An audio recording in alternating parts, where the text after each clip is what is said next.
Okay గురువుగారు. భోజనం ఏ దిక్కున కూర్చొని భోజనం చేయాలి? అలాగే మనం తిన్న ప్లేట్‌లో చెయ్యి కడుక్కోవచ్చా లేదా అనే వాటి గురించయితే మాకు చాలా చక్కగా చెప్పారు. అలాగే మీరు ఇందాక చెప్పారు. పిల్లో పైన గాని ప్లేట్ వేసుకొని తినకూడదు. చేతులు ఇలా పెట్టుకొని తినకూడదు అనేసని చెప్పేసి. చాలామంది పిల్లో పైన కంచం పెట్టేసుకొని అన్నం తింటారు. అలా తినడం వల్ల అప్పుల పాలవుతారు అనేసని అంటారు. సో, అది ఎంతవరకు వాస్తవం అంటారు? అంటే ఇప్పుడు ఒళ్ళో పెట్టుకొని తినటము. హ్మ్. లేదా హైట్ తక్కువైందని ఓ పిల్లో అడ్డం వేసుకొని పిల్లో మీద పెట్టుకొని తినటము. అవును. ఇవన్నీ గూడా అనారోగ్య పాలు ముందు ముఖ్యంగా. హ్మ్. ధన నష్టమే కాకుండా ఆరోగ్య నష్టం. ఓకే. ఆరోగ్య నష్టం. మనము చేతులారా అనారోగ్య పాలు కావడానికి చేసుకుంటున్నటువంటి పదాలు. హ్మ్. ఎందుకు అంటే ఇప్పుడు కంచము మనకు ఒక కంచము గాని, ఆకు గాని నేల మీద వేసుకుంటాం. హ్మ్. నేల శుభ్రముగా తుడిచి భోజనాలు వడ్డించేటువంటి చోట మీరు చూడండి.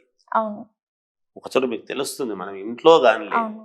భోజనం ఉదయాన్నే మామూలుగా ఇల్లు అంతా కూడా ఊడ్చుకుంటారు. ఏది హ్మ్. సాఫ్ చేసుకుంటారు. అవును. మామూలుగా చీపురుతో. చేసినాం గదా! మళ్ళీ సాయంకాలం గదా ఊడ్చుకుంటాము అని అనుకోరు.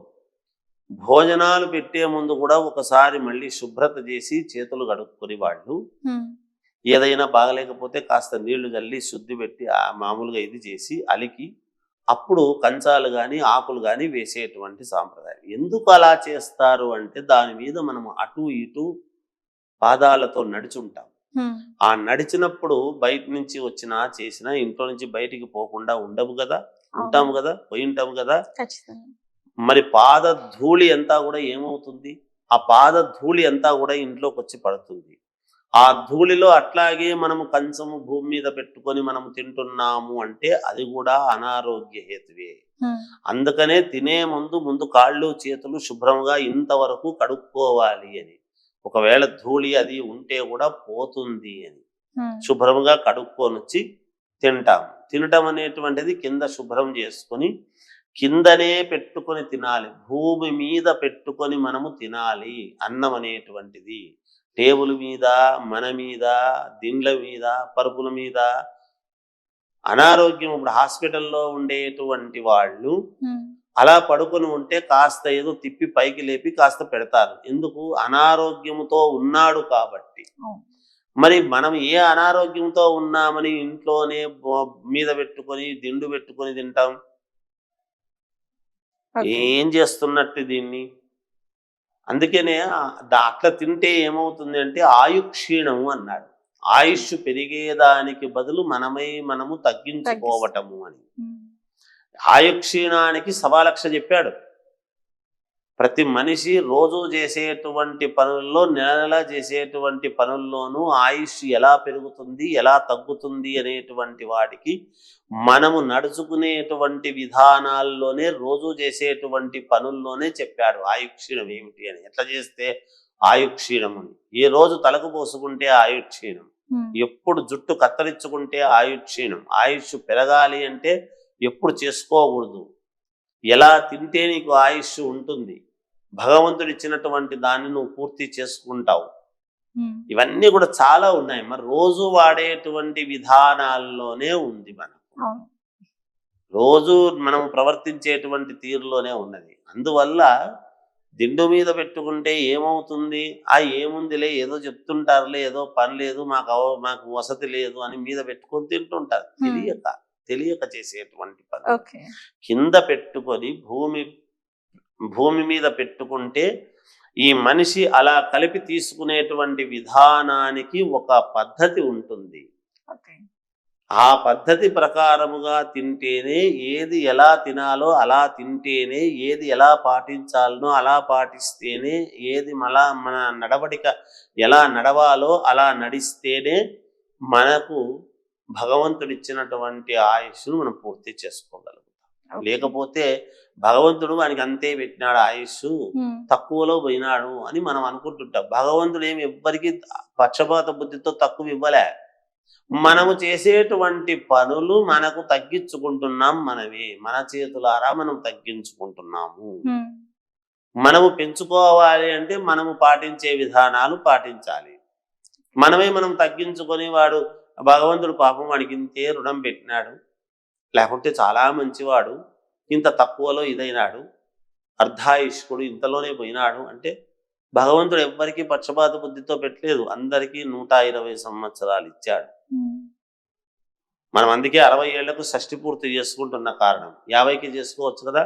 శతమానం భవతి శతాయ పురుష శతేంద్రియ ఆయుష్యేవేంద్రియే ప్రతిష్టతి అని మనం చెబుతున్నాము అంటే 100కు పైన ఎంతైనా కావచ్చు కాక శతమానం అని చెప్తున్నాం చెప్పడంలో.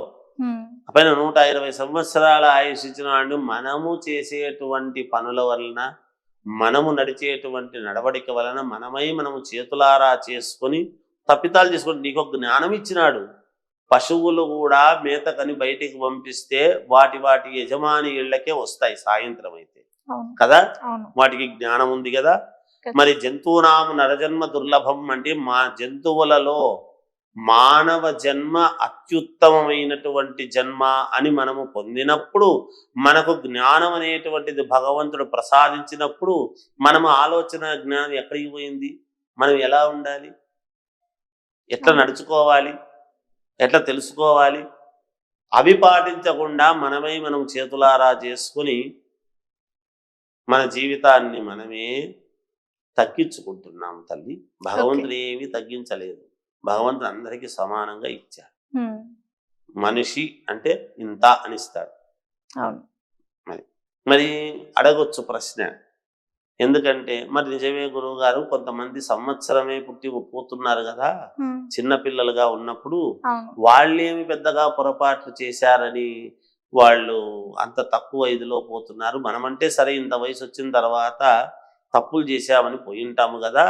చిన్నపిల్లలుగా పుట్టినప్పుడు మన 4 ఏళ్లకో 3 ఏళ్లకో సంవత్సరానికే వాళ్ళు ఇదవుతున్నారు కదా, వాళ్ళు ఏం తప్పులు చేశారు? ఆ తల్లిదండ్రుల కడుపున పుట్టడమే వాళ్ళు చేసిన తప్పు. అంటే ఇలా కూడా కర్మఫలం అనేది ఉంటుందంటారు? ఖచ్చితంగా ఉంటుందమ్మా. కర్మ ఫలితము అనేటువంటిది ఎప్పుడూ ఉంటుంది. మా జన్మ అనేది ఉంది అంటే కర్మ ఫలితం ఉంది అని లెక్క.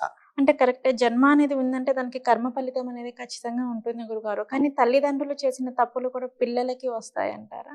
ఖచ్చితంగా వస్తాయమ్మా. ఆస్తులు పంచుకోవడంలే, ఆస్తులు పంచుకుంటున్నారు, మరి ఆస్తులు పంచుకున్నప్పుడు పాపాలు పంచుకోనంటే ఎట్లా?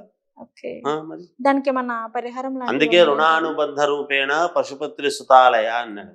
ఈ జన్మలో వీళ్ళు ఒక కుటుంబము, పోయిన జన్మలో రుణం అంటే వేరే వేరే ఉంటారు, అది తీర్చుకోవడానికే వస్తుంది. ఒక భార్య అవుతుందంట. ఏమిటి అంటే వచ్చే జన్మలో నిన్నెట్లయినా సరే మళ్ళీ భార్యని నిన్ను పిక్కదనడానికే అవుతాను అని అవుతుందంట. అందుకని పిక్కదనడానికే అవుతుంది. కాదు నీకు సేవ చేసుకోవడానికి వస్తాను అంటే నిజంగా మహాద్భుతమైనటువంటి ఇల్లాలు సేవ చేసుకుంది నాకు అని వస్తుంది. రుణానుబంధము అనేటువంటిది ఉంటేనే. ఒక కుక్క మన ఇంటికి ఎందుకు వస్తుందో తెలియదు, దానికి ఏదో అన్నం పెట్టినా పెట్టకపోయినా అది ఉంటుంది. అంటే పూర్వజన్మలో ఏదో మనకు సంబంధించిన వాళ్ళ ఇంట్లో బల్లులు ఉంటాయి. ఎందుకు అంటే పూర్వజన్మలో మనకు సంబంధించిన వాళ్ళ ఇంటిని బల్లులు ఉంటాయి. అందరి నెలలకు పోవు, మనం ఎంత తోలినా మళ్ళీ వస్తుంటాయి. ఎందుకు వస్తాయంటే ఏదో ఉంటుంది జన్మ. చిన్న పురుగు దగ్గర నుంచి, చిన్న చీమ దగ్గర నుంచి పెద్ద ఏనుగు వరకు ప్రాణం అనేది ఒకటే ఎప్పుడు కూడా. ఖచ్చితంగా ఏదో రుణబంధం ఉంటుంది. ఖచ్చితంగా ఇవన్నీ కర్మ ఫలితాలు ఉంటాయి.